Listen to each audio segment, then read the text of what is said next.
అందరికీ నమస్కారం. కడియం ఆయుర్వేదం ఆకుమందు మీ వైద్య శెట్టి సత్యనారాయణ.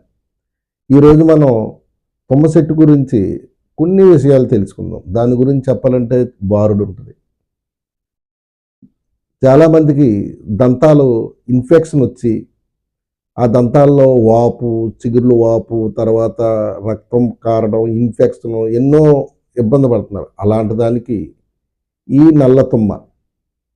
నల్ల తుమ్మ పండు పుల్ల తెచ్చుకుని, పుల్ల ముక్క తెచ్చుకుని దాన్ని ప్రతిరోజు ఒక్క 10 రోజులు మీరు దంతధావనం చేయండి. నేను చెప్పినవన్నీ ఖచ్చితంగా నివారణ అవుద్ది. అలాగే తగ్గని వ్రణాలకి చక్కటి మందు ఇది. దీని బెరడు కషాయాన్ని డైలీ ఆ పుండు మీద శుభ్రం చేస్తూ ఉంటే చక్కటి ఫలితాలు వస్తాయి.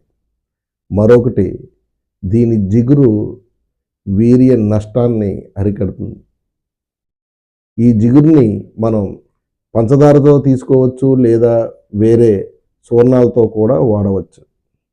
ఇలాంటి అద్భుతమైన ఈ నల్ల తుమ్మ చెట్టుని మీ అందుబాటులో ఉంటే, మీకు ఎవరికైనా దంతాల విషయంలో ఇబ్బందిగా ఉంటే దీన్ని వాడుకుని మేలు పొందండి.